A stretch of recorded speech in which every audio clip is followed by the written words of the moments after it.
Shalom, shalom, bien-aimés en Christ, shalom, frères et sœurs. Nous sommes très contents de vous retrouver aujourd'hui pour notre troisième jour de notre séminaire, de notre école pour apprendre, de notre école biblique pour grandir, de l'école de Jésus-Christ, de notre Rabouni, Yoshua Mashiach. Je suis très heureux de vous retrouver aujourd'hui. Nous sommes très heureux. Je suis avec Maman Bibi comme d'habitude pour partager cette grâce que Dieu nous a donnée.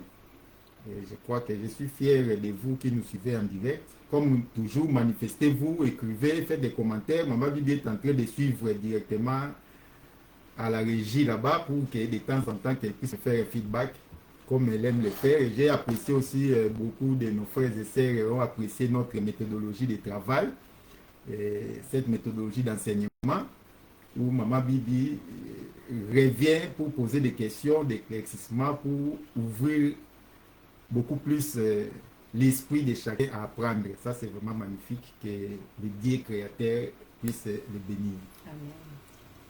Pour commencer, nous allons commencer par la prière pour invoquer la présence du Saint-Esprit, pour que Dieu puisse être maître de ce que nous allons faire ici à ce moment. Je vais laisser Maman Bibi de prier. Prions. Père très saint, nous te bénissons, nous te disons merci. Papa, nous sommes reconnaissants à ta bonté, à ton amour et à ta grâce. Seigneur, merci pour les 2 premiers jours de séminaire et merci pour cette 3e journée, Seigneur, où nous sommes de nouveau dans ta présence. Nous laissons ce moment, Seigneur, entre tes saintes mains. Laisse que ton Esprit Saint nous guide et nous conduise. Et que ton Esprit Saint, Seigneur, donne le discernement à ton peuple pour pouvoir, Seigneur, saisir quelque chose de ta part pendant ce moment. Je laisse ce moment entre tes mains. Je laisse ton serviteur entre tes mains, que l'Esprit Saint l'inspire, qu'il puisse, Seigneur, nous permettre de comprendre et de saisir quelque chose de ta part. Nous laissons ces moments dans ta présence entre tes saintes mains et nous te disons merci. Dans le nom puissant de notre Seigneur Jésus-Christ, nous avons ainsi prié. Amen. Amen. Voilà, chers frères et sœurs, nous sommes très contents que vous soyez avec nous en direct pour partager ces moments de la parole de Dieu. Comme nous avons dit, nous allons continuer notre séminaire. Nous sommes en train d'apprendre pendant ces 4 jours sur la grâce de Dieu avec le message de la transfiguration. Nous avons parlé de la transfiguration le premier jour. Nous avons abordé l'histoire de l'enfant prodigue au 2e jour. Nous allons continuer encore aujourd'hui pour terminer demain. Je vais me permettre de résumer ce qui s'est passé les 2 premiers jours pour que vous puissiez vous accorder à ce que nous allons faire, pour que vous puissiez comprendre ce que nous sommes en train d'apprendre. Le premier jour, nous avons parlé de la transfiguration. Nous avons lu l'histoire que la Bible nous présente, le Seigneur Jésus, qui a pris 3 de ses disciples, Pierre, Jacques et Jean. Il les a amenés à la montagne. Et arrivé là-bas, Jésus s'est transfiguré. Sa figure s'est transformée comme le soleil. Ses habits se sont transformés en blancheur comme la lumière. Et il y a eu apparition de Moïse et Élie. C'était tellement merveilleux. Et Pierre a fait des propositions qu'il construit des tentes qui restent là. Et directement, la nuée s'est présentée pour le couvrir. Et la voix de Dieu est sortie pour confirmer que celui-ci est mon fils. Vous devez l'écouter. Et après, Moïse a disparu. Élie a disparu. Ils se sont retrouvés avec Jésus seul. Et Jésus leur a dit de ne pas parler de cette histoire jusqu'à ce qu'il y aura la résurrection. Voilà ce qu'on a parlé pour la première journée et nous avons expliqué ça en long et à large. Nous avons expliqué ce que c'est la transfiguration. Nous avons compris que c'était la métamorphose. C'était la transformation générale de Jésus et la présence des autres êtres chers de Moïse qui représentent la loi, mais qui représente aussi la vie et la mort. D'Élie qui représente les prophètes et toutes les prophéties, mais qui représente aussi la vie et l'enlèvement. Et entre les deux, il y a la résurrection. C'est-à-dire parce que Moïse est apparu alors que Moïse était mort. C'est que ça traduit que quelqu'un va mourir, il va apparaître, il va encore ressusciter. C'est que c'était le message centré sur la confirmation que Jésus-Christ est le Messie. Jésus-Christ est notre Seigneur. C'est Jésus-Christ qui est notre Sauveur. C'est ça le but de la transfiguration. Mais il fallait qu'il y ait des témoins. C'est pour cela qu'il a pris Pierre, Jacques et Jean. En réalité, ces témoignages, Jésus avait besoin de ça pour Pierre. Parce que c'est sur Pierre que Jésus a dit, c'est toi, je bâtirai mon église. Il devait rester avec ces témoignages-là que oui, dans cette église ici, le Messie, c'est Jésus-Christ. Il a eu la révélation lorsque Jésus a dit, qui suis-je? C'est Pierre qui a répondu. C'est toujours Pierre qui a répondu. Mais à un moment donné, il avait encore des doutes. C'est comme ça qu'il a dit, non, tu ne vas pas mourir. Nous, on va rester comme moi. Et Jésus lui a dit, arrière de moi, Satan. Mais pour les rassurer, il va l'amener. Mais comme Jésus lui-même a dit, comme c'est dit dans la Bible, un témoignage, il faut 2 ou 3 personnes. Dans la Bible, dans notre foi chrétienne, un témoignage, il faut 2 ou 3 personnes. Jésus pouvait amener aussi Pierre lui-même pour aller vivre la transfiguration. Mais il a amené Pierre, Jacques et Jean. Parce que là-bas aussi, il savait qu'il y aura 3 personnes. C'est qu'il faut qu'il y ait des témoins. Et ils ont vécu ça. C'est merveilleux. Et nous avons appris 3 principes de Dieu dans cette transfiguration. Mais nous avons conclu que la transfiguration, ça ne s'arrête pas à ces témoignages-là que Jésus-Christ est Seigneur. Non. Tout ce qui est dans la Bible c'est un livre saint, un livre sacré. C'est pour nous enseigner, c'est pour nous. Nous devons nous approprier en tant que chrétiens. Parce qu'un chrétien, c'est un imitateur de Jésus-Christ. C'est que ce que Jésus a fait, c'était pour nous enseigner. Ce que Jésus a fait, c'est pour que nous puissions le faire, nous puissions le vivre. Ça ne doit pas rester dans la spéculation, dans l'imaginaire. Non, c'est une réalité. La transfiguration, c'est une réalité. Ou la métamorphose, c'est une réalité. L'apparition de Moïse et d'Élie, c'est une réalité. Et nous avons appris comment rentabiliser ça. C'est ce que nous allons clôturer avec ça demain. Parce que demain, nous tous, nous allons apprendre comment transfigurer. Comment se métamorphoser en 2026 ici. Cette année, mon frère, ma soeur, vous devez vous transformer. Les gens doivent s'étonner de vous. D'ailleurs, déjà, tel que vous êtes en train de suivre ici, vous êtes en train de subir la transfiguration, la transformation. Ce que vous êtes en train d'apprendre ici, c'est pour vous transformer. C'est ce que nous avons appris. Et pour prendre un exemple concret, comment est-ce qu'on va subir cette transfiguration, cette transformation, nous avons pris la parabole. Parmi les grandes paraboles, les paraboles les plus connues, mais c'est aussi la parabole la plus mystique. C'est la parabole de l'enfant prodigue. Et c'est ce que nous avons commencé hier. Nous avons raconté l'histoire de l'enfant prodigue. Avant que je puisse résumer ce que nous avons dit hier, je préfère que nous puissions relire cette histoire pour que nous soyons en phase, parce que c'est ce qu'on va continuer aujourd'hui. Maman Bible va nous relire cette histoire de l'enfant prodigue. Comme ça, je vais résumer ce que nous avons dit hier pour continuer aujourd'hui. Hier, nous avons appris ce que c'est la vie. Nous avons expliqué la vie, nous avons expliqué la débauche, nous avons introduit la débauche. Aujourd'hui, on va passer de la débauche à la mort pour savoir comment est-ce que nous allons être ressuscités en esprit. Voilà. Jésus, le nom du Seigneur, Amen. dans Luc 15, 11 à 32. Il dit encore, un homme avait 2 fils. Le plus jeune dit à son père, mon père, donne-moi la part de bien qui doit me revenir. Et le père leur partagea son bien. Peu de jours après, le plus jeune fils, ayant tout ramassé, partit pour un pays éloigné où il dissipa son bien en vivant dans la débauche. Lorsqu'il eut tout dépensé, une grande famine survint dans ce pays, et il commença à se trouver dans le besoin. Il alla se mettre au service d'un habitant du pays, qu'il envoya dans ses champs garder les pourceaux. Il aurait bien voulu se rassasier des courages, des carouges que mangeaient les pourceaux, mais personne ne lui en donnait. Étant rentré en lui-même, il se dit, combien de mercenaires chez mon père ont du pain en abondance, et moi, ici, je meurs de faim. Je me leverai, j'irai vers mon père, et je lui dirai, mon père, j'ai péché contre le ciel et contre toi. Je ne suis plus digne d'être appelé ton fils.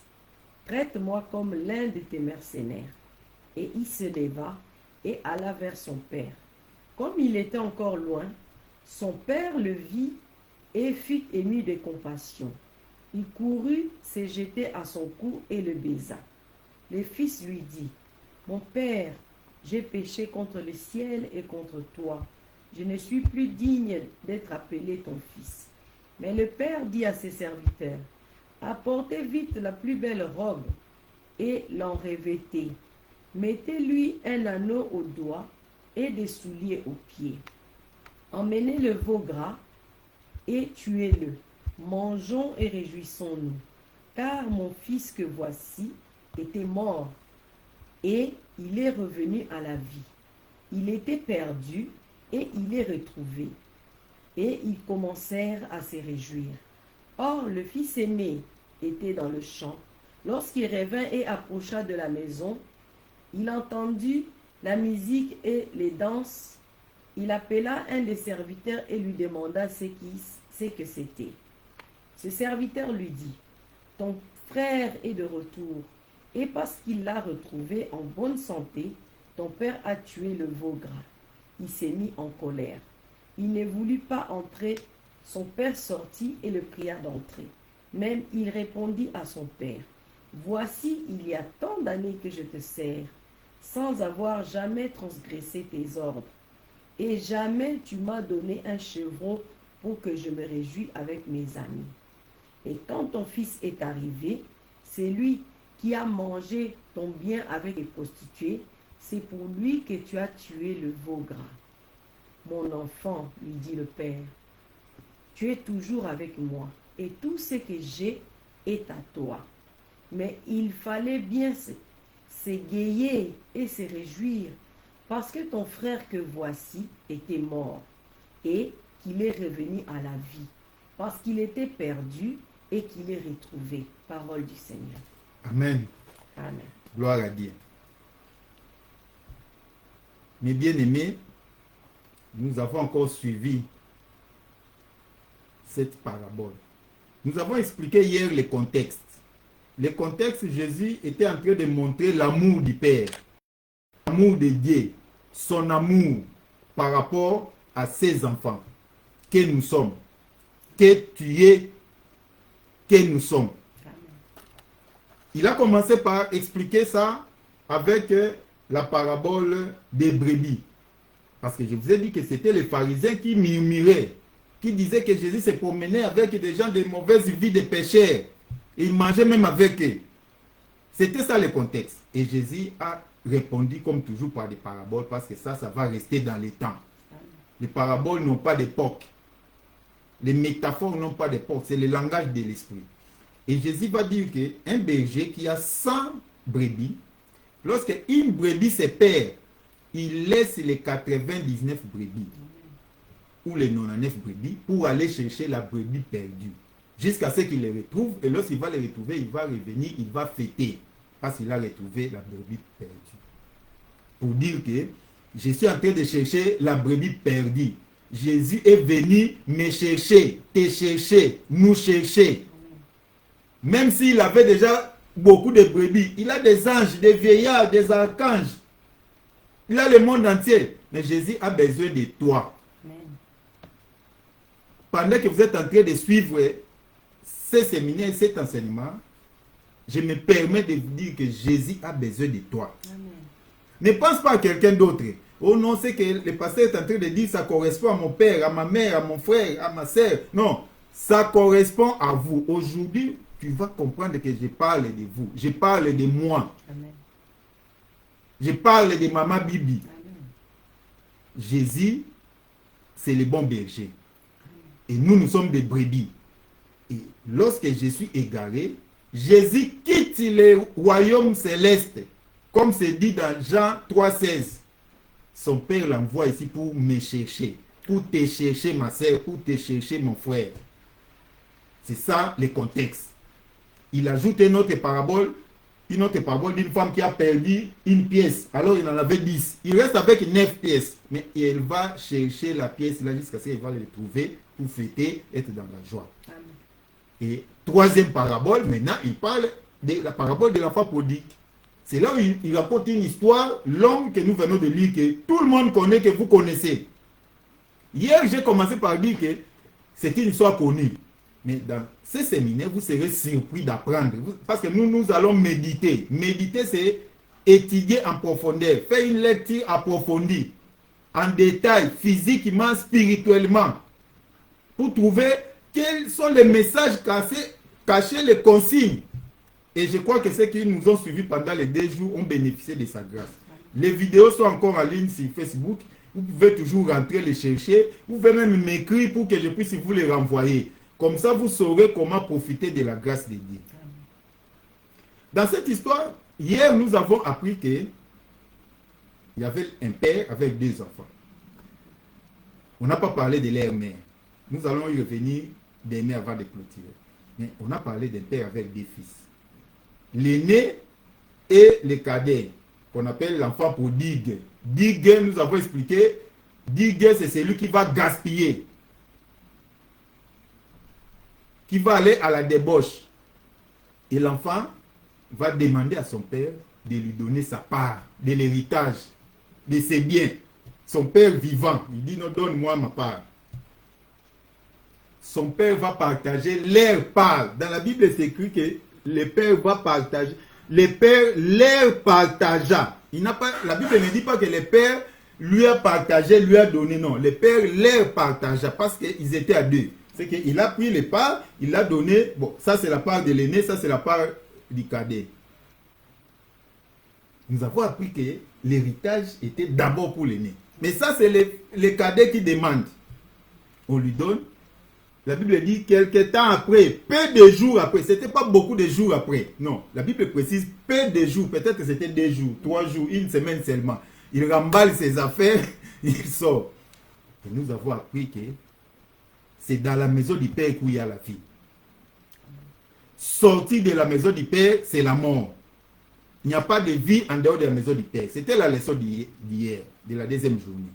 Nous avons appris que c'est dans la maison du Père où nous avons la vie, nous profitons de tout, nous sommes protégés, nous avons le bien, nous vivons sous la loi du Père, les principes du Père, les commandements du Père, l'organisation du Père, comme des bons enfants, comme un enfant merveilleux. C'est ça la vie dans la maison du Père. Nous avons expliqué que la maison du Père, c'est l'église, c'est notre maison, c'est notre entreprise, notre travail, notre école, notre université, notre cœur. Là où nous vivons en nous vivons sous la supervision, sous la direction, sous le commandement, sous la grâce de Dieu. C'est ça vivre dans la maison du Père. Et c'est ça la vie. Il n'y a pas de vie en dehors de Jésus-Christ. Jésus-Christ dit, je suis le chemin. C'est-à-dire, si tu sors de ce chemin-là, c'est la mort. Je suis la vérité et la vie. Ce que nous sommes en train de dire ici, c'est ça la vérité. C'est pour ça que nous avons appris ça dans la transfiguration. Et nous avons dit que comme il est sorti, la Bible appelle ça la débauche. La débauche, c'est le fait de sortir de la maison du Père. Le fait de vivre en dehors des lois du Père, des principes du Père, de la grâce du Père. D'aller vivre dans les excès, dans les dépenses exagérées, dans les gaspillages. Les excès, les gaspillages. C'est ça l'enfant prodigue. Lui, il vit dans le gaspillage. Il va aller perdre, dilapider les biens qu'il a pris de l'héritage. Nous avons appris aussi l'héritage, c'est comment? Parce qu'on partage l'héritage après la mort, mais là on a partagé avant. J'ai parlé de Jacob et Esaü. Nous allons revenir ici tout à l'heure. Maintenant, nous avons compris et nous avons décrit ce que c'est la débauche. Nous avons expliqué que la débauche et la mort, c'est presque la même chose. La débauche, c'est vivre en dehors de Dieu. Vivre en dehors de la loi, des principes de Dieu, de la grâce de Dieu et vivre en compagnie des gens de mauvaise vie pour vivre comme eux. Jésus vivait avec les pécheurs pour les ramener à la maison du Père, pour les sauver. Mais lorsque vous allez vivre avec les pécheurs, pour vivre comme eux, là, vous êtes dans la débauche. La Bible ne nous interdit pas de ne pas vivre avec. Non, Jésus lui-même est venu donner l'exemple qu'il faut vivre avec les pécheurs, mais pour les ramener dans la vie. Mais si toi tu vas vers les pécheurs pour devenir comme eux, ça vous êtes perdu, vous êtes dans la perdition. C'est ça l'enfant prodigue. Et nous avons expliqué l'enfant prodige. L'enfant prodige, c'est un enfant qui fait de l'étonnement. C'est un enfant qui fait des exploits. Comme on a la transfiguration, c'est un étonnement. En 2026, mon frère, tu seras un sujet d'étonnement. Ma sœur, tu seras un sujet d'étonnement. Tu dois être l'enfant prodige. C'est ce que nous sommes en train d'apprendre dans cette école, dans ce séminaire, pour qu'à la fin, vous puissiez être transformés. Demain, ça serait très merveilleux parce que demain, nous allons chuter. Demain, nous allons parler de la résurrection, de la prière, parce que cette parabole, en fait, c'est une prière. Cette parabole, Jésus nous a donné des formules pour être transformés. C'est pour cela que nous avons lié la transfiguration et l'enfant prodige pour que vous puissiez transformer. Mais nous allons apprendre comment les mettre en pratique. Parce que ça ne doit pas rester théorique. Nous prêchons la théorie pratique. Nous prêchons la théorie pratique. Peut-être que vous êtes en train de demander, mais aujourd'hui on est au 3e jour, mais d'habitude, le pasteur Julius, il commence chaque fois, il demande que vous compris. Demain, nous allons prier pour la transfiguration. Ma sœur, vous serez transfiguré. Mon frère, vous serez transfiguré demain, au 4e jour, le dernier jour. Nous allons maintenant continuer notre séminaire aujourd'hui pour passer de la mort à la résurrection. Ce que nous allons vivre, c'est que Moïse a fait. Moïse est mort, mais il est ressuscité parce qu'il est apparu avec Jésus. Jésus lui-même, notre maître, est mort, il est ressuscité. L'enfant prodigue est mort. Le fait qu'il est sorti de la maison, il est mort. Nous avons compris ça. Maintenant, nous allons expliquer pour que chacun puisse comprendre qu'il est mort. Hier, je vous ai donné mon exemple. Mais cet enseignement, c'est pour moi, c'est pour toi, c'est pour nous tous. Comme je viens de dire, aujourd'hui, il faut écouter pour toi. J'aimerais qu'aujourd'hui, vous puissiez vous positionner pour savoir quand est-ce que vous êtes mort. Comment est-ce que la mort spirituelle dont on parle ici, la débauche, commence. C'est important de comprendre parce que dans la mort, il y a la solution. Jésus est passé par la mort pour nous racheter.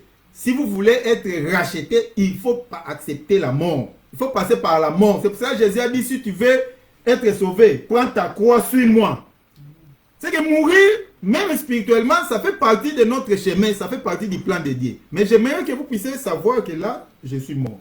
Là, je suis en train de mourir. Mais je dois passer par la mort parce que notre vie, ce n'est pas mourir, c'est être ressuscité. C'est que c'est vraiment très important.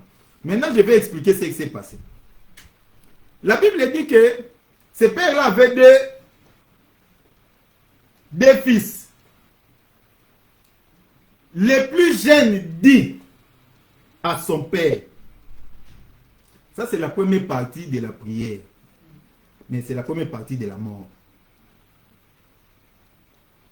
Il dit à son père, mon père, donne-moi la part de l'héritage qui doit me revenir. C'est frères et sœurs. En fait, il est plus jeune. Pour en parler, qu'est-ce qu'il a fait? Il a commencé par réfléchir. Il a commencé par murmurer. Il a commencé par calculer les biens qui sont là. Tu ne peux demander que ce que tu crois comme ça, ce que tu vois là. Il a vu les vaches, les chèvres, les maisons, tout ce que son père avait. Il savait que lui n'est pas l'aîné. Il savait qu'il y a un aîné. Il dit non. Il commence à réfléchir, moi je dois avoir ma part. On appelle ça l'avarisme, l'égoïsme, l'envie de tout avoir, de posséder, de prendre seulement pour vous. J'aimerais que nous puissions comprendre comment est-ce que la mort commence. En fait, l'enfant prodigue est mort. Sa mort là a commencé à la maison du père.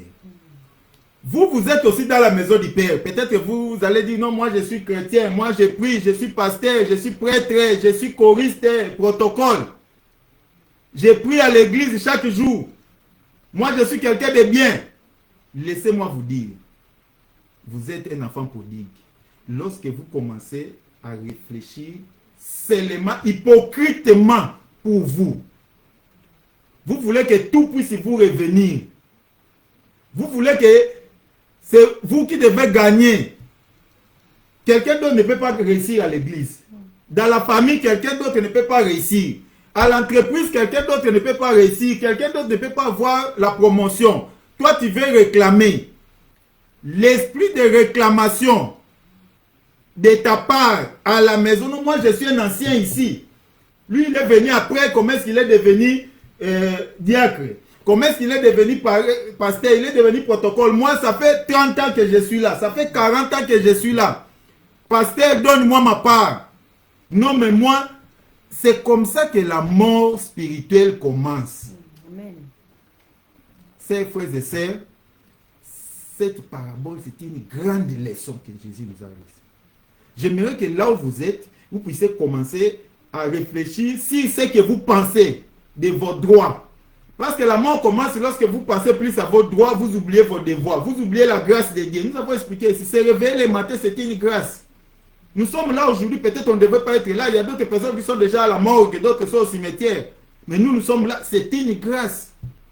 C'est que Dieu nous renouvelle chaque jour. Mais au lieu d'être dans les remerciements, au lieu que l'enfant puisse être reconnaissant à son père, merci papa, nous avons des biens, nous mangeons très bien. En tout cas, ici dans la maison, nous sommes dans la paix.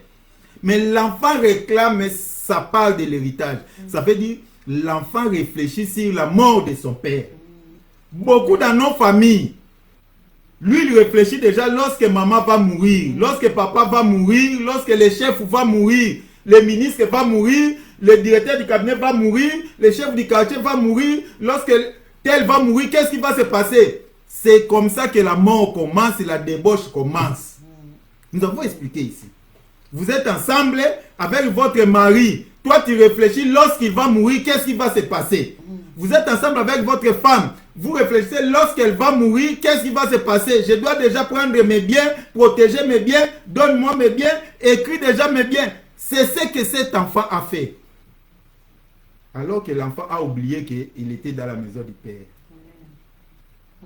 La débauche commence dans la maison du Père. Par les idées, les intentions.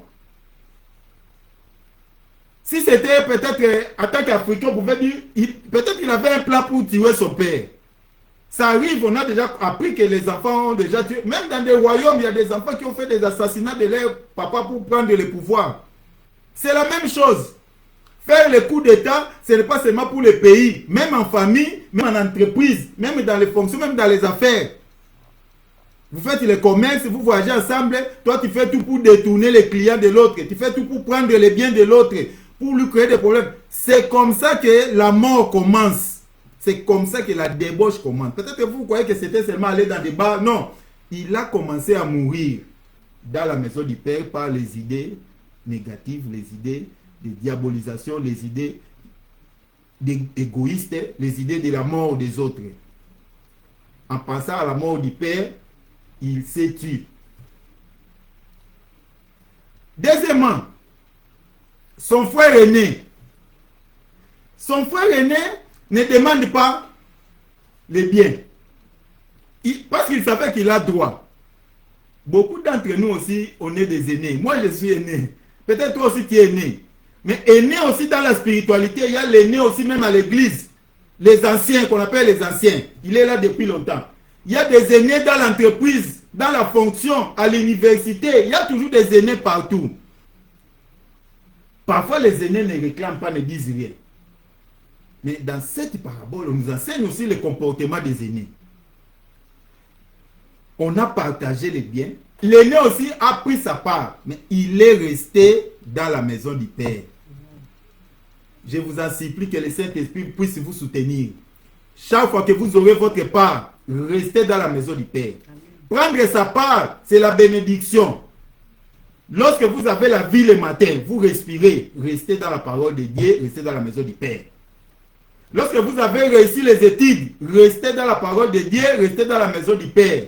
Lorsque vous trouvez le travail, restez dans la parole de Dieu, restez dans la maison du Père. Lorsque vous gagnez de l'argent, vous avez une promotion, on vous nomme ministre, PDG, gouverneur, président de la République. Restez dans la parole de Dieu, restez dans la maison du Père. Chaque fois que vous sortez de la maison du Père, de la parole de Dieu, vous êtes morts. Vous êtes dans la... Beaucoup d'entre nous que vous voyez là, nous sommes déjà morts. Peut-être que toi, tu es chef du quartier, mais tu es déjà mort. Tu es bourgmestre, tu es déjà mort. Tu es gouverneur, tu es déjà mort. Tu es militaire, commandant général, tu es ministre, tu es déjà mort. Peut-être que tu es président, tu es déjà mort. Laissez-moi vous dire, c'est une révélation de la parole de Dieu. Lorsque dans votre exercice, vous n'appliquez pas les principes de Dieu, vous êtes en dehors de la maison de Dieu, vous êtes mort. Vous êtes dans la débauche. Amen. Beaucoup, la Bible dit, toute autorité vient de Dieu. Laissez-moi vous dire, votre vie là, ça vient de Dieu. Les fonctions que vous avez, ça vient de Dieu. Amen. Peu importe comment est-ce que vous l'avez obtenu, ça vient de Dieu. Si Dieu dit aujourd'hui, ça s'arrête, ça va s'arrêter. Si vous voulez continuer à bénéficier de la grâce de Dieu, de la bénédiction de Dieu, restez dans la maison de Dieu, suivez les principes de Dieu, respectez les principes de Dieu. Amen. Ça, c'est la leçon des paraboles du Seigneur. Laissez-moi ajouter quelque chose pour l'aîné. L'aîné est resté, il continue à vivre. Mais il y a quelque chose de très important pour l'aîné. En fait, quelqu'un peut croire que l'aîné a aussi très bien fait, en partie. Mais lorsque son frère est sorti, la Bible ne nous dit rien si l'aîné l'a supplié, s'il lui a donné des conseils. Son père ne l'a pas retenu, n'est pas allé le chercher. Parce que nous avons dit que le contexte de cette histoire, Jésus dit que le berger a perdu une brebis et il est allé le chercher. Mais dans la parabole de l'enfant prodigue, personne n'est allé chercher l'enfant prodigue. Ça, c'est le mystère de cette parabole. Personne n'est allé chercher l'enfant prodigue. Alors que l'histoire a commencé par un berger qui a perdu une brebis, il est allé le chercher. Chers frères et sœurs, il y a des morts spirituelles où personne ne va aller te chercher. Personne ne va aller te prêcher. Laissez-moi vous dire qu'aujourd'hui, c'est peut-être l'occasion pour que vous puissiez vous éveiller, que je suis mort, je dois rentrer. Amen. Dans cette parabole, le père n'est pas allé chercher l'enfant. C'est l'enfant qui a pris conscience que même le grand frère n'est pas allé le chercher. Mais lorsque le frère est rentré, le père a organisé la fête comme c'était prévu pour les bergers. Mais laissez-moi vous dire que l'aîné n'était pas là. Ça, c'est aussi une révélation. Lorsque le père a reçu les cadets, il a organisé la fête. Il a tué un veau gras. Nous allons en parler demain. L'aîné n'était pas là. J'ai pris que le Saint-Esprit t'accompagne. Lorsque Dieu va organiser la fête, lorsque Dieu va partager la bénédiction, que tu sois là au nom de Jésus. Lorsqu'on va donner des promotions, on va nommer des gens, que tu sois là au nom de Jésus. Lorsqu'on va donner des grades, que toi, ton nom soit là au nom de Jésus. Parfois, le nom disparaît dans la promotion, dans des fêtes spirituelles, parce que nous sommes distraits. L'aîné n'était pas là. Lorsqu'on organise, c'est pour ça qu'il a dit, mais moi j'ai toujours été ici, même un vautour. Ça dit, lui aussi, il se plaint, parce que les jeunes, on a tué un veau gras. On va en parler demain. Mais lui, il réclame, tu n'as même pas préparé un vautour pour moi. C'est-à-dire, il n'a même pas bénéficié d'une fête. Chers frères et sœurs, parfois vous aussi, vous êtes dans la maison, vous êtes à l'église, vous faites tout. Mais vous n'assistez pas aux fêtes. Vous ne bénéficiez pas de la grâce du Saint-Esprit. Vous ne voyez pas. Vous n'avez pas de vision. Vous ne guérissez pas. Vous êtes toujours dans des problèmes, mais vous êtes à l'église. Les gens qui viennent sont délivrés. Témoigne. Toi, tu ne témoignes pas. Parce que tu es à l'église, mais tu es au champ. Laissez-moi vous dire, priez le Saint-Esprit que lorsqu'il y aura fête, le jour que Jésus va descendre, Jésus va venir, comme dans le bassin de Bethesda, que tu sois là. Amen. Parfois, Jésus vient à la maison pour bénir, toi tu n'es pas là. Il vient à l'église pour bénir, toi tu n'es pas là.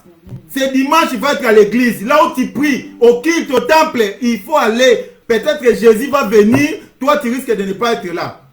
Cette grâce n'est pas donnée à tout le monde. Hein. Ce n'est pas comme David. David n'était pas là. On a envoyé un prophète pour les bénir. On demande tel enfant, il n'est pas là. On regarde tous les enfants. David était au champ. Jusqu'à ce qu'on est allé le chercher, David a été béni. Il est rentré dans ce qu'il faisait. Mais ça, c'était le plan de Dieu. Mais si tu n'es pas dans le plan de Dieu, je viens de dire ici, la femme prodigue est partie. Personne n'est allé les chercher. C'est-à-dire, même si le contexte était que le berger est allé chercher la brebis dans cette histoire de la femme prodigue, personne n'est allé les chercher. Vous allez comprendre. C'est pour ça que je dis, même si tu es aîné, même si tu es resté dans la famille, il faut être aussi dans la prière. Il faut être attentionné. Il faut suivre le Saint-Esprit. Il faut, parce que sinon tu vas rater. Tu pries tous les jours. Tu viens à l'église chaque dimanche. Tu gênes et tu pries. Mais lorsque la grâce de Dieu va tomber, tu seras en dehors de la maison. Non. Peut-être que c'est le jour que tu vas te fâcher. Parce que le grand frère qui était à la maison, qu'on peut considérer comme un bon enfant, il s'est fâché. Il était jaloux, il était en colère. Il a même refusé d'entrer à la maison. Beaucoup d'entre nous, parfois, nous refusons même d'entrer à l'église, d'aller à l'église. Laissez-moi vous dire, frères et sœurs, à cause de la colère, à cause des problèmes de la vie, à cause de jalousie, à cause des péchés d'autres personnes, ne quitte pas l'église. Ne refuse pas la prière. Ne refuse pas d'aller à l'église. Ne refuse pas de glorifier votre Dieu, de rester dans la maison du Père. Ne quittez pas parce que tel a péché. On a attrapé tel. On a publié tel. Il a volé. Il m'a fait ceci. Ne quitte pas les frères aînés qui étaient restés à la maison. On va considérer que lui était docile. Il a pris ses biens, mais il est resté chez le papa. Mais lorsqu'il a pris qu'il y avait fête, il a commencé à poser des questions. Et lorsqu'il a pris que c'était pour son frère, qui a dilapidé les histoires, il s'est fâché, il n'a pas voulu entrer dans la maison. Tu vas rater la bénédiction. Non seulement il rate la bénédiction parce qu'on a tué un faux gars, mais il ne veut pas entrer lui-même. Les évangélistes viennent vous prêcher. Repentis-toi, viens à l'église, il y a campagne, il y a ceci, il y a tel programme pour l'église. Toi, tu ne veux pas participer. Il y a veillé, tu ne veux pas participer parce que tu es en colère, tu as tes problèmes, tu as tes responsabilités, tu as tes programmes. C'est ça les frères aînés. Que le Saint-Esprit vous aide. Ne soyez pas comme ses frères aînés. Il n'est pas allé chercher son frère. Il s'est retrouvé en dehors de la fête. Il s'est mis en colère. Il a même refusé. Il fallait que le Père puisse lui supplier. Non, venez, on va fêter. Tous ces biens-là, c'est pour toi. Tu es jaloux des autres pour rien. Des autres pasteurs, des modérateurs, des choristes, des protocoles pour rien. Des mamans de l'église, des papas de l'église pour rien. C'est toi le bénéficiaire, l'aîné, c'est toi, tout t'appartient. Tu es jaloux des membres de la famille pour rien. De tes frères, de tes sœurs, de votre papa, de votre maman, de vos enfants, de votre mari, de votre femme pour rien. Si tu es aîné, tu es l'enfant de la maison, tout t'appartient. Amen. Amen. Je vous supplie. Vous allez dire non. Papa pasteur a dit que lorsque vous sortez de la maison, vous êtes mort. Mais il y a des gens qui sont dans la maison, qui sont des frères aînés. Ils ont l'air bien, mais ils se comportent en jalousie, ne veulent pas participer, ils ne bénéficient pas de la fête. On n'a jamais fêté pour toi. Toi-même, réfléchis pendant que je parle, combien de fois tu as témoigné la grâce de Dieu? Tu bénéficies de la grâce de Dieu. Tu as la vie, tu as les enfants, tu as les mariages, tu as le travail, tu voyages, tu vis partout, tu as la bonne santé, tu as de l'argent. Mais combien de fois tu as témoigné? Combien de fois tu as fêté avec Dieu à l'église? C'est parce que toi-même, tu es né, tu as les biens dans la maison, mais on ne peut pas fêter pour toi. Parce que tu es ses frères aînés. Rentrons à notre enfant prodigue. Lui, il est mort. Lui, il est mort. L'enfant prodigue est mort. Parce qu'il est dans la débauche. Pasteur, dites-nous, pourquoi la mort est-elle importante pour les chrétiens? Ah, magnifique. Ça, c'est aussi une bonne chose parce que nous sommes en train d'apprendre et d'approfondir. La Bible dit que le papa dit à son grand frère, au frère aîné, que venez, ton frère là, il était mort. Maintenant, il est ressuscité. La transfiguration, Jésus dit que gardez ça jusqu'à ce que, lors de la résurrection, la mort dans la spiritualité, la mort dans la vie chrétienne, c'est capital, c'est important. La première mort dans la vie chrétienne, c'est la mort du péché. La mort de notre grand-parent, Adam et Ève, c'est la mort du péché. La mort provient du péché. C'est pour cela que Jésus est venu pour nous. Parce que nous sommes tous pécheurs. C'est pour cela que nous devons vivre la mort. C'est que la mort, c'est quelque chose qui nous est arrivé parce que nous sommes auteurs co-responsables Il faut accepter, c'est très important. La mort, il faut l'accepter. Mais dans la mort c'est la traduction du péché. Ça c'est la première mort. Qui se traduit spirituellement, physiquement. Nous allons étudier ça, vous allez comprendre. J'ai déjà commencé par la mort spirituelle. La débauche, c'est la mort spirituelle. Maintenant, la deuxième mort, c'est la mort de Jésus-Christ.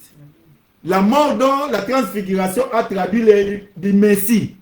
Moïse est mort, il est ressuscité, il est apparu. Élie n'était pas mort, il a été enlevé. Et Jésus est venu, il est mort, il est ressuscité, il a été enlevé. C'est que Jésus, c'est la finition. C'est ça la mort, la deuxième mort. La mort, c'est très important parce que ça traduit le chemin de notre Jésus-Christ. Jésus-Christ dit que je suis le chemin. Il est passé par la mort. Nous tous, nous devons passer par la mort. C'est pour ça que Jésus dit, prends ta croix, suis-moi. Ça veut dire que pendant que vous êtes là, la mort spirituelle dont nous parlons, la débauche, hier je vous ai expliqué, moi je suis passé par cette mort-là. C'était une traversée du désert. C'était important que les enfants d'Israël traversent le désert. C'était important qu'ils soient en Égypte. Mais ce n'était pas leur vie. Ils ne devaient pas finir leur vie en Égypte, ils devaient sortir. Frères et sœurs, c'est important que vous puissiez mourir. Physiquement, spirituellement. Mais il faut mourir pour sortir, pour rentrer dans la maison du Père. Présentement, rentrer dans la maison du Père aujourd'hui. Et lorsque vous allez mourir physiquement, allez aussi vivre dans la maison du Père éternellement. C'est ça l'importance de la mort. Amen. Mais notre vie, ce n'est pas de rester dans cette mort. Jésus-Christ n'est pas resté dans la mort, il a fait 3 jours. Je vous en supplie, lorsque tu te rends compte que tu es sorti de la maison du Père, tu es dans la débauche, ne passe pas plus de 3 jours là-bas. Ne passe pas, les 3 jours là c'est spirituel. C'est-à-dire, tu vas passer quelques temps. Comme cet enfant-là, il a pris quelques temps, il est parti. Mais il n'a pas fini sa vie là-bas. L'enfant prodigue n'a pas fini la vie là-bas. C'est ça l'importance de la mort. C'est que la mort, c'est lié à notre péché. La Bible dit même que la mort, c'est un ennemi. Si vous lisez dans 1 Corinthiens 15, 26, la Bible dit que la mort est un ennemi. Il faut le vaincre. C'est frères et sœurs, la débauche, c'est un ennemi. Il faut le vaincre. Et nous allons apprendre comment le vaincre. C'est-à-dire il faut ressusciter. On ne peut vaincre la mort que par la résurrection. C'est-à-dire comme vous êtes en train de mourir spirituellement, vous êtes sorti de la maison du Père, vous êtes en train de gaspiller. Tout ce que le Père vous a donné, votre vie là, vous l'amenez dans la débauche. Vous l'amenez dans les excès. Tous les commandements, vous êtes dedans. Vous volez, vous détournez, vous tuez, vous mentez. Vous êtes mort. Laissez-moi vous dire, chaque fois que moi je mens, chaque fois que je vole, je tue, je considère que je suis mort.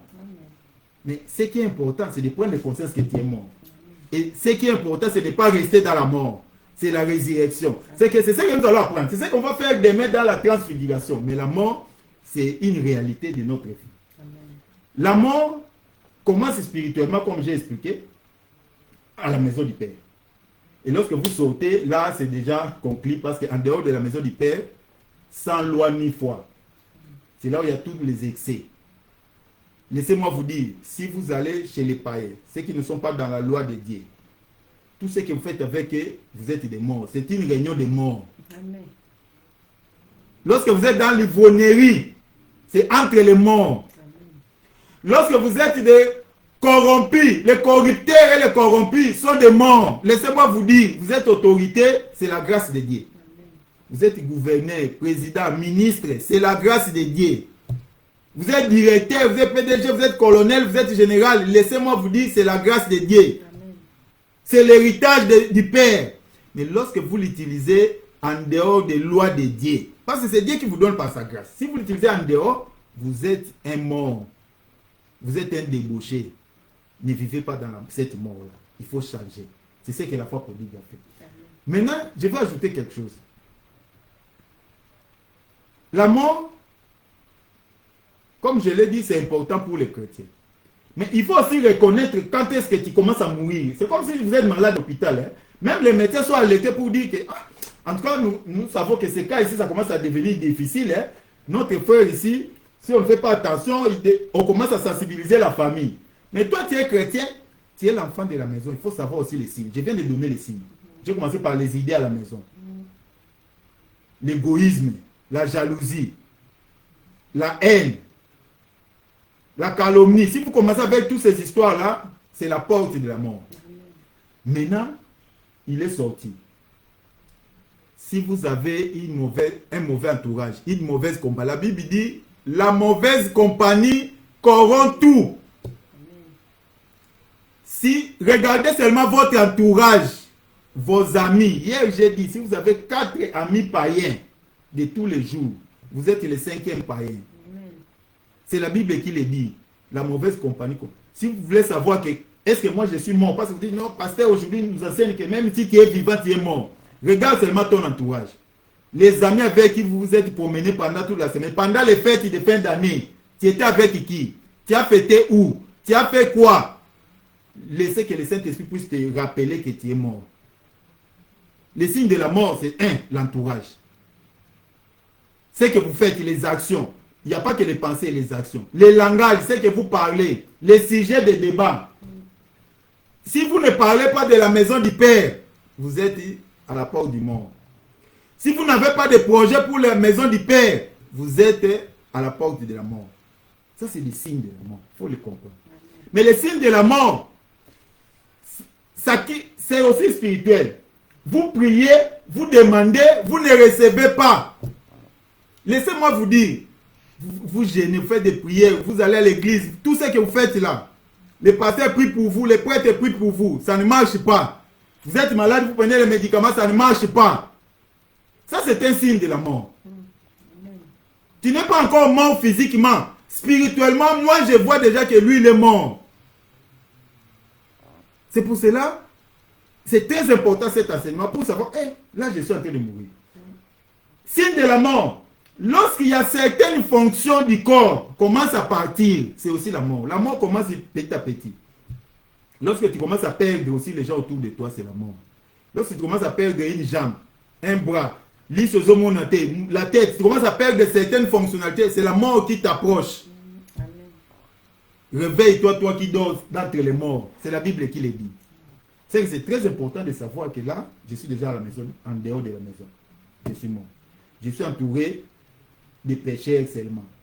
Et je vis comme eux. Lorsque tu vis comme eux, tu es mort. Amen. Alors que tu as eu la grâce, tu as la vie, tu es diplômé, tu es licencié, tu es marié, tu as les enfants. Il y a d'autres qui n'ont pas d'enfants, il y a d'autres qui ne sont pas mariés. Là, toi, tu as des parcelles, des maisons. Tu voyages, tu vis, tu travailles, tu es bien payé, tu as des projets. Tout ce que tu fais te réussit. Tu oublies que c'est la grâce de Dieu. Je vous en supplie. Que la bonté de Dieu te pousse à la repentance. Amen. Pasteur, qu'est-ce que symbolise la mort? La mort, le symbole de la mort, c'est... En réalité, comme j'ai dit, la mort, c'est d'abord le péché. Deuxièmement, c'est Jésus qui est mort pour nous à la croix. Pour le péché, dans l'Antiquité, même au niveau de l'art, on symbolise la mort par l'épée. Par l'épée ou le couteau. D'ailleurs, on appelait ça poignard ou la dague en anglais. C'était une forme d'analogie pour expliquer que ça arrête la vie. Comme Caïn qui a tué son frère Adam. On symbolise ça aussi par les serpents. Parce que c'est le serpent qui a porté la mort au jardin d'Éden.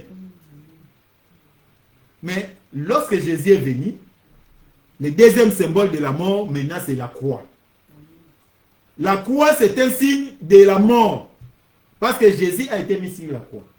Il n'était pas la première personne, il n'était pas seul. Mais la croix de Jésus a plus de valeur parce que, comme j'ai dit, il ne faut pas seulement vivre. Il ne faut pas seulement mourir. Mais il faut se ressusciter. Si Jésus est mort sur la croix, c'est un symbole. Mais ce qui est important, il est ressuscité. Amen. Ça, c'est le symbole de la mort. Quelle est la définition de la vie selon la Bible? Bon, merci beaucoup, maman. Que Dieu vous bénisse, que le Saint-Esprit vous accompagne. Amen. La vie, dans la Bible, ce n'est pas seulement l'existence. Ce n'est pas seulement exister. Comme nous, en médecine, on vérifie la vie par les signes vitaux. Tu respires, ton cœur bat, ton cerveau fonctionne, le sang circule, tu es en vie. Comme nous sommes là, nous sommes en vie. Non. Dans la Bible, la vie, ce n'est pas ça. La vie, en dehors de ça, c'est la relation avec les pères. Amen. C'est le fait d'être dans la maison du Père. Amen. C'est le fait de vivre avec Jésus-Christ. Parce que Jésus-Christ, c'est la vie. Amen. C'est que, frères et sœurs, laissez-moi vous dire, selon la Bible, selon notre foi, si vous êtes chrétien comme moi, la vie, ce n'est pas la tension artérielle. Ce n'est pas la respiration. Ce n'est pas le cerveau, ce n'est pas ta force, ce n'est pas parce que tu parles. Non, la vie, c'est en Jésus-Christ. La vie, c'est dans la maison du Père. C'est la vie, c'est le Saint-Esprit. Le Saint-Esprit lui-même est esprit de vie. Dans Romains 8, on appelle ça esprit de vie. Si tu n'as pas de Saint-Esprit, tu n'as pas de vie. Tu es mort. Si tu n'as pas Jésus-Christ, Jésus-Christ c'est la vie. Jean 1,4. Jésus-Christ c'est la vie. Si tu n'as pas Jésus-Christ, tu es mort. C'est très très important. La vie, selon nous les chrétiens, c'est Jésus-Christ. C'est Dieu, c'est le Saint-Esprit. C'est là, dans la maison du Père, qu'il y a la vie. C'est vraiment important de savoir que nous vivons. Parce que toi, tu crois que parce que tu bouges, tu as la vie. Mais Dieu est capable de faire bouger les pierres, même utiliser les eaux pour faire sortir un homme. C'est fait dans la Bible.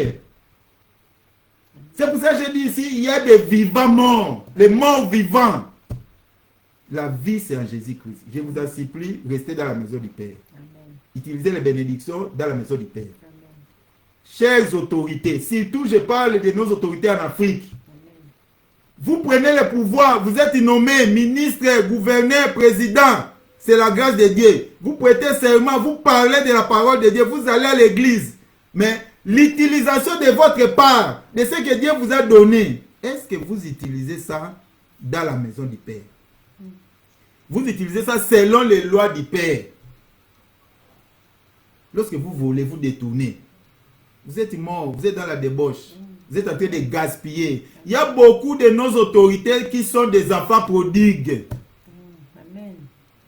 Moi, j'aimerais être autorité avec être un enfant prodige. Je voudrais que maintenant le Saint-Esprit vous aide là où vous êtes pour se transformer en enfant prodige. C'est ce qu'on va faire demain. Le dernier jour, c'est demain, c'est pour la transformation, la métamorphose de l'enfant prodigue en enfant prodige. Amen. C'est vraiment important. La vie, c'est en Jésus-Christ. Amen. Merci beaucoup. Quel est le but de la vie selon la Bible? Le but de la vie, c'est pour servir Dieu. Amen. Nous sommes ici sur cette terre pour servir Dieu. Nous allons rentrer au ciel pour servir Dieu. Amen. Nous sommes les enfants de Dieu. Amen. Héritiers de Dieu, co-héritiers de Christ. Et comme en tant que co-héritiers de Christ, nous sommes là aussi pour bénéficier de la grâce de Dieu. Amen. De profiter des biens de Dieu, mais dans l'église, dans la maison du Père. Ça, j'insiste. Sur cette terre, s'il y a à manger, nous allons manger ça dans la maison du Père. S'il faut boire, s'il faut vous habiller, s'il faut voyager, s'il faut vous marier, s'il faut étudier, s'il faut réussir, avoir de l'argent, vous avez droit de tout ça parce que ça nous appartient. Amen. Laissez-moi vous dire, c'est une révélation du Saint-Esprit. Tout ce que vous voyez autour de vous, ça vous appartient. Mon frère, tout ce que vous voyez. Même les immeubles à l'étage là. Toi, tu connais que ça appartient. Laissez-moi vous dire, ça vous appartient. Amen. Le Père peut décider aujourd'hui que tu habites là-bas. Amen. La Bible dit, ils vont s'aimer, ils ne vont pas récolter. Ils vont construire, ils ne vont pas habiter. Si vous êtes dans la maison du Père, tu peux même récolter sans s'aimer. Amen. Tu peux même avoir sans faire un effort parce que ça nous appartient. On va apprendre ça demain dans la prière. J'ai dit que la parabole de l'enfant prodigue, c'est une prière. Amen. C'est une prière de la transformation, de la métamorphose. C'est ce que nous allons apprendre demain. C'est que demain, nous allons relier ça parce que dans cette histoire, Jésus nous montre comment prier. Cet enfant-là a fait une prière. Hein? Il dit, Père, donne-moi ma part. Beaucoup d'entre nous, nous prions comme ça. Éternel Dieu, j'ai besoin de voyager, donne-moi les billets, donne-moi les visas. J'ai besoin de créer une entreprise, donne-moi l'argent. Je vais me marier, donne-moi un mari, donne-moi une femme. C'est ce que nous faisons. Il y a des gens qui prient là qu'il y aura le gouvernement, que je sois nommé. On va donner des grades, que je devienne général. Éternel Dieu, qu'on me donne une fonction. C'est ça la prière de la femme prodigue. Il l'a demandé à son père. Nous allons apprendre les types de prières. Et notre Dieu est tellement merveilleux, miséricordieux. Le Père lui a donné. Il pouvait donner des conseils. Non, tu es encore jeune. Parce que vous l'appelez les plus jeunes. Le père pouvait dire que non, bon, il faut encore vivre. Hein. Tu prends encore du temps, je garde tes biens. Non, le père lui a donné. Amen. Il y a des gens, lorsqu'ils prient, Dieu donne. Amen. Beaucoup d'entre nous, nous avons prié, Dieu nous a donné. D'abord, même si tu ne pries pas, il t'a donné la vie. Amen. Mais il y a des gens qui ont eu des enfants, qui ont eu des promotions, qui ont eu du travail, qui ont eu l'argent, qui ont eu des maisons, qui ont eu des voyages, qui ont eu des visas, qui ont eu tout. Ils demandent de l'aide, on lui donne. Mais qu'est-ce que tu en fais? C'est ça le parabole du peuple. C'est une prière. Mais donc, les grands frères aussi ont fait sa prière. Nous allons apprendre ça demain. On peut continuer. Pasteur, quelles sont les caractéristiques de la vie? Maintenant, comme nous sommes ici pour servir Dieu, peut-être que beaucoup de gens ne savent pas. Mon frère, ma soeur, laissez-moi vous appeler que vous êtes serviteurs de Dieu. Amen.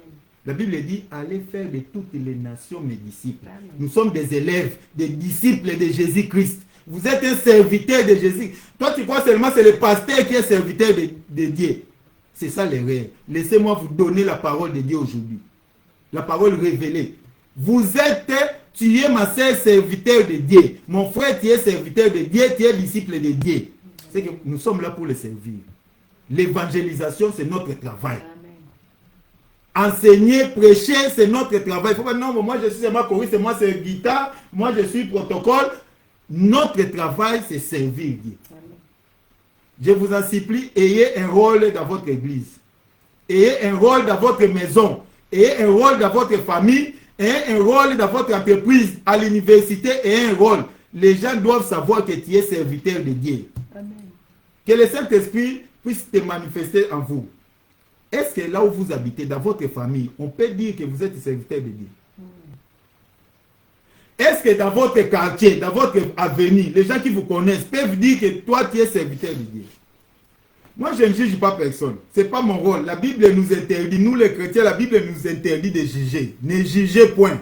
Moi, je ne juge pas les gens. Même dans mon travail de coaching, je ne juge pas les gens. Et la Bible l'interdit. Dieu seul est le maître et le seul juge. Mais nous sommes là pour partager la parole de Dieu. Pour réfléchir. Est-ce que dans votre entreprise, si on demande vos collègues de travail, ils vont dire non, en tout cas, maman Bibi, c'est une servante de Dieu. Est-ce que dans votre bataillon militaire, dans votre gouvernement, dans votre ministère, à la présidence, là où vous travaillez, dans votre entreprise, est-ce qu'on peut dire que toi, tu es serviteur de Dieu? Nous sommes ici pour servir Dieu. Est-ce que ce que tu fais chaque jour, là, ce que tu as fait aujourd'hui, ça correspond au rôle, aux fonctions d'un serviteur de Dieu? Je vous en supplie au nom de Jésus-Christ. Chaque jour, pensez à faire quelque chose qui correspond à un serviteur de Dieu. Amen. Qui correspond à votre vie. C'est ça les caractéristiques de quelqu'un qui est en vie. Parce que tu es dans la maison du Père, tu sers le Père. Chaque jour, tu fais des choses qui correspondent à quelqu'un qui vit dans la maison. Amen. Parce qu'il y a des choses dans la maison qui arrivent. Mais cet enfant, ce qu'il fait là, mais nous, d'habitude, on ne fait pas ça. Dans notre famille, on n'agit pas comme ça. Comment est-ce que tu te comportes comme ça? Justement, c'est ça le début de la mort, de la débauche. Lorsque tu fais des choses qui ne correspondent pas à de la maison du Père, tu n'as pas la vie.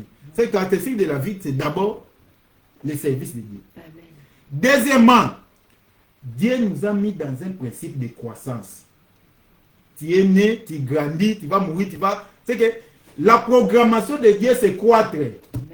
Tu es né bébé, tu deviens enfant, tu deviens adulte, vieillard. Ça, c'est le principe, même dans la culture, même dans la vie. Deuxième caractéristique de la vie, c'est la croissance. Amen.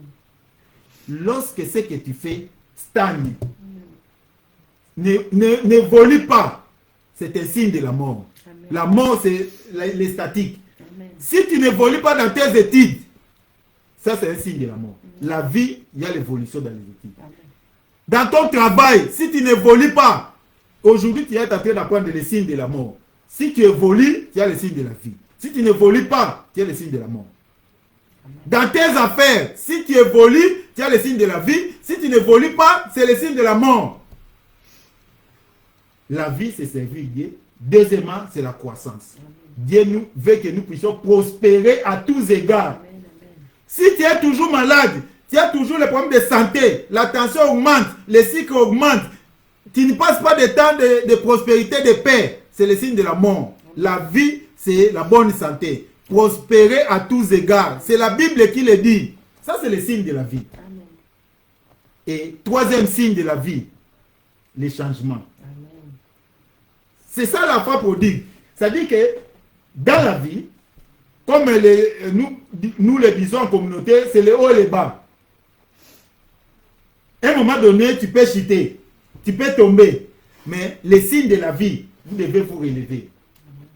La Bible dit, réveille-toi, toi qui dors d'entre les morts. C'est-à-dire, à un moment donné, tu vas mourir, comme la foi prodigue. Mais les signes de la vie, lorsque tu tombes, tu te réveilles. Amen. Si tu pêches, tu confesses, tu te réveilles. Amen. Si tu es malade, tu dois être guéri, tu deviens en bonne santé. Ça, c'est le signe de la vie. Amen. Toi, tu es toujours malade. Toi, tu es toujours chômeur. Toi, tu es toujours dans des problèmes. Ça, c'est le signe de la mort. Amen. Un enfant de Dieu, dans notre maison, dans la maison du Père, c'est normal que quelqu'un soit malade. Amen. Mais nous savons qu'il sera guéri. Amen. Laissez-moi vous dire, frère, si tu es malade, tu seras guéri au nom de Jésus. Amen. À partir de demain, votre transformation arrive. Amen. La transformation, le changement fait partie des caractéristiques de la vie. Amen. Laissez-moi vous dire, vous qui êtes chômeur, demain, vous commencez votre emploi. Amen. Vous qui n'avez pas des enfants, au nom de Jésus, à partir de demain, vous commencez à avoir des enfants. Amen. Nous avons appris ça hier. Apocalypse 2:9. Je connais ta tribulation. Amen. Les tribulations font partie de la maison du Père. Amen. Mais les solutions font partie de la maison du Père pour les enfants de Dieu. Amen. Nous serons combattus, nous serons toujours vainqueurs. Parce que nous sommes plus que vainqueurs en Jésus-Christ. Alléluia. Les sorciers peuvent t'attaquer. Ça fait partie des tribulations. Tu peux être pauvre, ça fait partie des tribulations. Amen. Mais les signes que tu es en vie, il y aura un changement. Amen. C'est ça la transfiguration. En fait, le changement, la métamorphose fait partie des caractéristiques. Amen. Voilà, j'ai beaucoup de caractéristiques, mais les trois là, c'est principal. Servir Dieu, c'est que vous êtes en vie. Amen. La croissance, c'est que vous êtes en vie. Amen. Les changements, être capable de transformer les mal en bien, les problèmes en solution. Sortir de la vallée de la mort. Sortir de la gueule des lions. C'est ça, quelqu'un qui est en vie. Amen. Pasteur, pourquoi la vie est un don de Dieu? La vie est un don de Dieu parce que, d'abord, nous n'avons pas demandé. Dieu accorde ça gratuitement. C'est la grâce de Dieu. Amen. Et lorsqu'il nous donne ça, il nous donne ça dans sa plénitude. Dieu ne donne pas la vie à moitié. C'est pour ça que je vous dis que vous êtes riche. Vous avez tout. Amen. Tout ce qui est de la maison du Père vous appartient. Amen. C'est que la vie, c'est un don de Dieu. Amen. La vie, Dieu nous donne ça en abondance lorsque nous obéissons. Amen. Je dis que nous sommes dans la maison du Père. Ce n'est pas notre maison, c'est la maison du Père. Nous sommes des enfants de la maison, les héritiers, les co-héritiers. Amen. Et la maison a des principes. Amen. Notre Dieu, c'est un Dieu de principes. Notre Dieu, c'est un Dieu d'ordre. Il a mis des principes. Et lorsque vous obéissez aux principes, vous avez la don de la vie. Amen. Dès que vous n'obéissez plus aux principes, vous perdez la vie. Amen. C'est ça la mort. La mort, comme on a étudié la débauche. C'est-à-dire la vie, c'est un don. Mais ces dons-là, c'est lié à l'importance des dons de Dieu dans la vie. Maintenant, je vais profiter pour ajouter quelque chose par rapport à notre enfant prodigue. Là où il était, je l'ai dit. Peut-être que vous voyez que vous êtes l'enfant prodigue, vous dépensez. Mais vous pouvez aussi être l'enfant prodigue, vous qui poussez les autres à dépenser. Aujourd'hui, nous allons prendre peut-être 15 minutes de plus ou 20, parce que c'est vraiment important. Comme demain, on va clôturer. Je crois que Maman Bible va accepter qu'on prolonge un peu. Nos frères et sœurs aussi savent que c'est quand même important. Dans la vie de la débauche, il n'y avait pas seulement l'enfant prodigue. Il y avait les prostituées. Les prostituées, ce n'est pas seulement les prostituées physiques, que des femmes qui cherchent des hommes ou des hommes qui cherchent des femmes, des impudiques, les adultériens. Non, les prostituées dans la spiritualité. C'est des gens qui sont dans les excès. Frères et sœurs, si vous êtes dans les excès de manger, vous êtes prostitué. Vous êtes dans la débauche avec l'enfant prodigue là-bas. Si toi aussi tu pousses les gens à manger à l'excès, c'est toi qui pousses les gens à aller dans des gangs, aller manger, aller consommer, boire beaucoup. Vous êtes prostitué. frères et sœurs, que le Saint-Esprit vous réveille. Sortez dans la prostitution. Amen. La prostitution spirituelle, c'est amener les gens dans la débauche. Vivre dans la débauche. Peut-être que toi, dans ce que vous faites dans les excès, ce n'est pas toi qui achètes. Ce n'est pas toi qui dépenses, mais c'est toi qui pousse les gens, qui donne des conseils, qui donne des stratégies pour augmenter les excès. C'est toi qui donne les méthodes pour voler, pour détourner. Vous êtes une prostituée spirituelle. C'est vous qui organisez la débauche. Laissez-moi vous dire que le Saint-Esprit vous réveille. Je vais parler à nos autorités. Toute autorité vient de dire. Vous venez à l'église, chers pasteurs, chers prêtres, lorsque vous voyez une autorité à l'église, ne vous arrêtez pas seulement à applaudir. Ne vous arrêtez pas à respecter. Parce que c'est ça les autorités. Moi je respecte toutes les autorités. Mais profitez pour les rappeler. Ils ne doivent pas être des prostituées. La prostitution, c'est faire la débauche. Fonctionner en dehors de la maison du Père. Voler, détourner, c'est la débauche. C'est la prostitution. Vous êtes serviteur de Dieu. Il faut rappeler ça. Vous connaissez une autorité, un commandant, gouverneur, bourgmestre, maire de la ville, administrateur du territoire, PDG. Dites aux autorités. Ils ont la grâce de Dieu. Amen. Ils ont reçu leur part. Amen. Qu'ils utilisent ça dans la maison de Dieu. Avec les principes de Dieu. Maintenant, qu'est-ce qui s'est passé? L'enfant a dilapidé tous les biens. Peut-être que c'est mon cas, peut-être que c'est ton cas, ma soeur, peut-être que c'est ton cas, mon frère. Mais il s'est passé quelque chose d'important. La Bible dit ceci. Vraiment, j'aimerais que vous puissiez le lire. C'est verset 14. Alors qu'il avait tout dépensé, tout. C'est-à-dire qu'il a tout perdu. Une importante famine survint dans ces pays et il commença à se trouver dans les besoins. Il était dans la maison du Père, il n'avait pas de besoin. Mais là où il est parti, la famine, ce n'est pas n'importe quelle famine. Et pas quand. Crise. Ça l'a trouvé là-bas, dans ces pays. Ici, le message spirituel, ça veut dire quoi? Si vous quittez la maison du Père, ça veut dire vous sortez de l'organisation du Père. Vous entrez dans une autre organisation. Amen. Où il n'y a pas de loi du Père. Ils ont d'autres lois. Vous vous retrouvez dans une loge. Dans une loge. Vous vous retrouvez dans une église qui n'est pas dédiée. Vous vous retrouvez dans une entreprise de mafieux. Vous vous retrouvez dans une association de prostituées. Lorsque tu vas finir de dépenser, avec les gens qui t'encouragent, là, qui t'applaudissent, qui t'appellent mon père, qui t'appellent boss, président, à un moment donné, la puissance de Dieu va frapper le système, va frapper les groupes, va frapper la famille, va frapper l'église, va frapper l'entreprise, va frapper le pays, va frapper la ville. En fait, la famille, là, ce n'est pas la foi prodigue. C'est-à-dire, la difficulté est venue maintenant, en dehors qu'il a tout dépensé, mais là où il a vécu aussi, les choses n'ont pas marché. Peut-être que toi, tu as été béni, tu as eu du travail, mais aujourd'hui, l'entreprise a fermé. L'ONG où tu travaillais, ils ont fermé. Donald Trump a fermé le financement, ils ont fermé. Peut-être que tu avais une ferme, ça prospérait, il y a eu une épidémie. Tous les porcs et les poulets sont partis. Peut-être que tu avais ton entreprise, ta boutique, il y a eu un incendie, tout est parti. Peut-être que tu avais acheté des marchandises dans les bateaux, tout est parti. Je ne connais pas ton cas, mais j'aimerais vous dire, en dehors de la maison du Père, vous êtes exposés aux calamités, aux catastrophes. Il y a eu des pluies qui ont amené des toitures de maisons, mais pourquoi seulement ta maison dans les quartiers? Il y a plusieurs maisons, les toitures ne partent pas, c'est seulement toi. Lorsqu'il y a épidémie, il n'y a que chez toi qu'il y a des cas de malades. C'est toi, il y a la mort. Chez les autres, les gens ne meurent pas. C'est ça les calamités, c'est lié à la dehors de la maison du Père. Il y a eu Covid ici, mais les gens ont survécu, mais il y a eu des gens qui sont morts.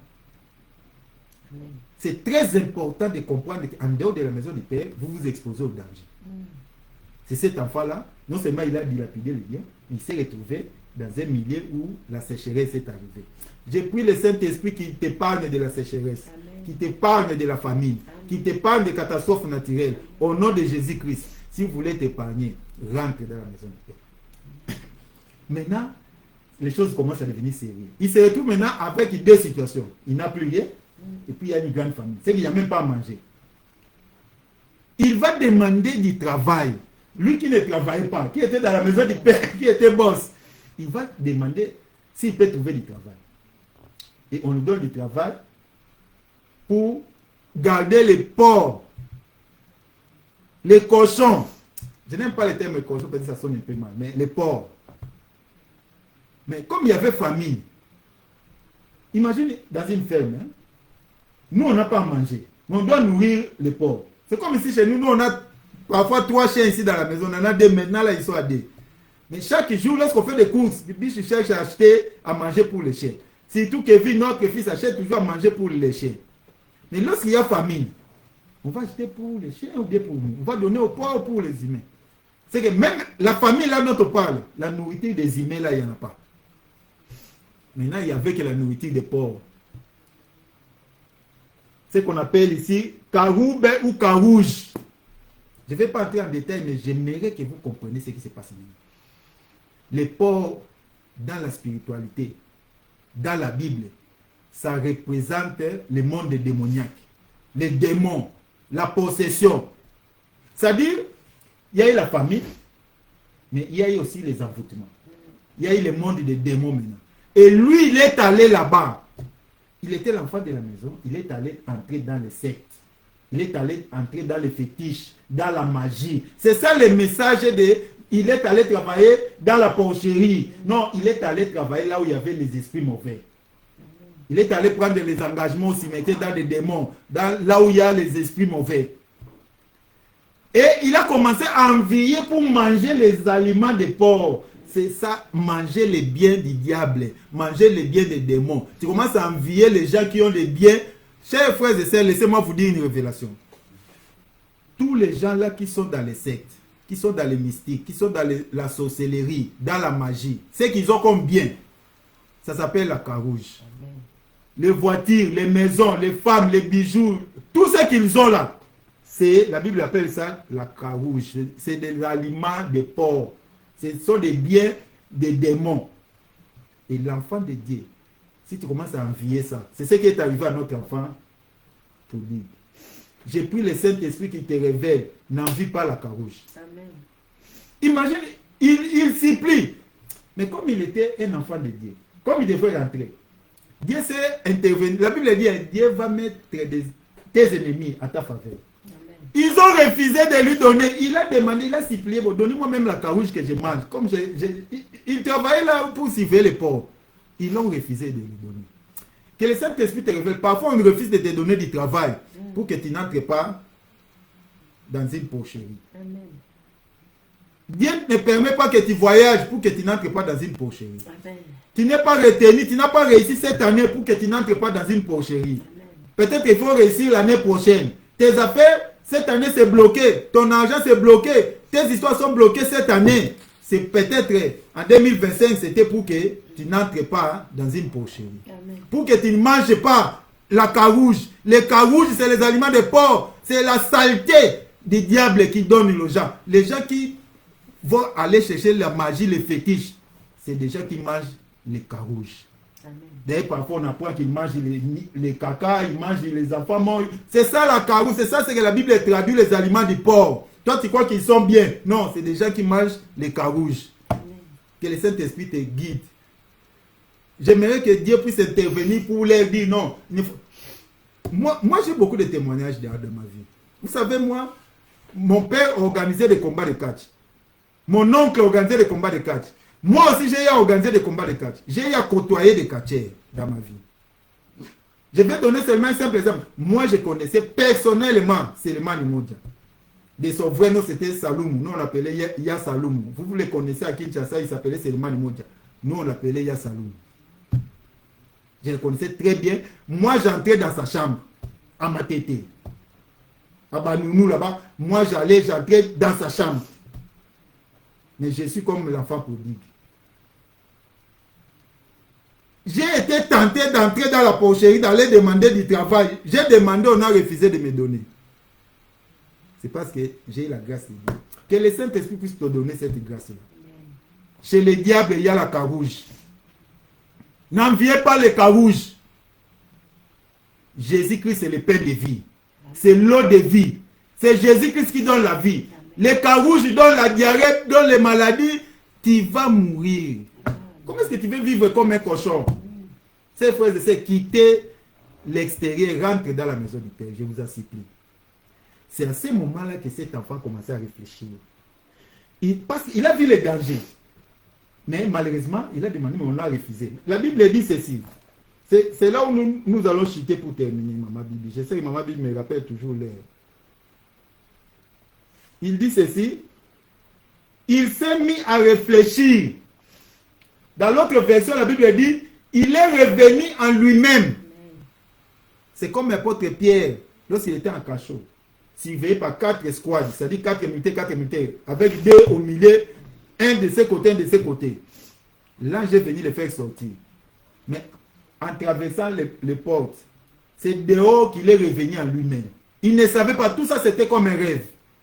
L'enfant prodigue, ce qu'il faisait dans la débauche, ce qui s'est passé là-bas, les dépenses dilapidées, avec les femmes, avec les gens, avec les boissons, l'alcool, tout ce qu'il faisait en excès, il n'était pas dans son état. Lorsqu'il y a eu la femme, lorsqu'il est allé demander les carouges en travaillant la porcherie, il ne savait pas qu'il entrait dans un secte, dans la magie, dans la sorcellerie. Il ne savait pas qu'il demandait les démons. Il entrait dans les choses négatives, sataniques. Il ne savait pas. Parce que la Bible dit, il est revenu en lui-même. Amen. La Bible dit, il commence à réfléchir. C'est pour cela qu'il se pose une question. Dans sa réflexion, combien d'ouvriers chez mon père ont du pain? Que le Saint-Esprit t'aide.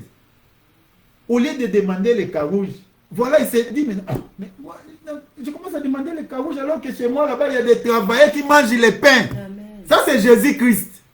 Les pains dont on parle ici, c'est Jésus-Christ. C'est-à-dire, dans la maison du Père, il y a des serviteurs, vous et moi. Il y a des gens qui sont là, qui mangent les pains de vie. Profitez du pain de vie dans la maison du Père. Dans la maison du Père, il y a le pain de vie, il y a l'eau de vie. Amen. Il y a la santé, il y a la vie dans la maison du Père. C'est comme ça qu'il se dit, combien d'ouvriers chez mon Père ont du pain en abondance et moi, ici, je meurs de faim. C'est que lui-même a reconnu qu'il est mort. Il est en train de mourir. C'est comme ça qu'il a pris conscience. C'est-à-dire, lorsqu'il était mort, il ne savait pas. C'est dans la misère, dans la difficulté, au fond c'est ici qu'il rendu compte, dans la porcherie. Moi, je meurs du faim ici, mais il y a des gens qui ont le pain de vie là-bas. Ces frères et sœurs, ne mourrez pas. Ne restez pas dans la porcherie. Ne restez pas dans la débauche. Ne demandez pas de manger les carouges. Je demande aussi à ceux qui mangent les carouges. Il y a le pain de vie dans la maison du Père. Amen. Que le Saint-Esprit vous touche aujourd'hui. Revenez à la maison du Père. Demain, nous allons apprendre la suite. C'est comme ça le début de sa résurrection. C'est-à-dire, il était mort, il a dit, je meurs de faim. C'est-à-dire, il a constaté que, ici, je suis en train de mourir. Et c'est comme ça qu'on sort de la mort. Comme je dis que la mort était importante. Mais ce qui est important, c'est la résurrection. Amen. Mais ça commence par la prise de conscience. Amen. Ça commence par pour revenir en vous-même. Il faut réfléchir. Tout ce que j'ai décrit ici, frère, regarde ça dans ta vie. Ma sœur, regarde ça dans la... Ne regarde pas la vie des autres. Oh non, ça correspond à mon père, ça correspond à ma mère, ça correspond à mon oncle. Non, moi, je parle de moi. Je parle de toi. Regarde cette histoire, cette métaphore. Si tu te retrouves, que le Saint-Esprit t'aide à prendre conscience que tu ne peux pas entrer dans la porcherie. Amen. Il y a le pain de vie en Jésus-Christ. Je te laisse le temps de continuer à lire ça aujourd'hui. Allez méditer cette histoire à partir de ces moments. Parce que demain, vous allez faire exactement ce que l'enfant prodigue a fait. Amen. C'est ça la prière. Nous allons changer de prière. Demain, ça ne sera pas la prière que Père, donne-moi ma part. C'est souvent des prières que les gens font. Dans nos églises, nous confondons. Dans notre vie, très souvent, nous prions comme l'enfant prodigue. Père, donne-moi ma part. Père, donne-moi ma part. C'est une prière. Dieu aussi va te donner. Mais c'est une prière dangereuse. La vraie prière, nous allons apprendre ça demain. Les derniers jours, parce que c'est cette prière-là qui va ressusciter la foi pour Dieu. C'est cette prière-là qui va les transformer. C'est cette prière-là qui organise la fête. C'est cette prière-là où on va tuer un veau gras pour vous. Les frères aînés, demain, venez suivre aussi. Parce que vous aussi, vous devez rentrer dans la maison. Que Dieu vous bénisse. Amen. Merci beaucoup. Maman, vous pouvez prier. On se retrouve demain à 15h. Père très saint, nous te disons merci encore pour ce moment dans ta présence.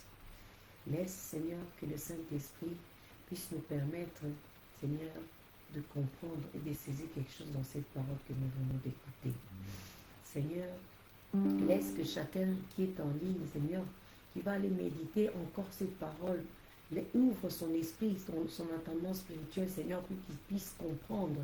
Et que demain, chacun de nous, Seigneur, puisse faire la prière pour quitter la position de l'enfant prodigue et devenir un enfant prodige. Amen. Seigneur, donne-nous la force, que le Saint-Esprit nous aide à demeurer dans la maison du Père. Amen. Nous laissons la fin de cette journée entre tes saintes mains et la journée de demain, mais notre programme encore entre tes saintes mains. Nous te bénissons, nous te disons merci. Nous avons ainsi prié dans le nom de notre Seigneur Jésus-Christ, qui est notre Seigneur et Sauveur. Amen. Amen. Pour la gloire de Dieu, nous allons applaudir notre Seigneur. Merci beaucoup. Nous applaudissons aussi à tous les frères aînés, Amen. à tous les enfants prodiges Amen. et surtout à toi, enfant prodige. Amen. Que Dieu vous bénisse. Dieu vous bénisse. Demain 15h. Amen. Partagez cette vidéo, connectez d'autres frères, d'autres sœurs pour qu'ils puissent grandir. 2026, c'est l'année de la transfiguration, Amen. de la métamorphose, de la transformation. Amen. Mais il y a des choses qu'il faut faire. Amen. Cet enfant était à côté de la porcherie avec les carouges. Je vous en supplie. Il y a le pain de vie dans la maison du Père. Amen. À demain, 15h. Amen. Merci beaucoup.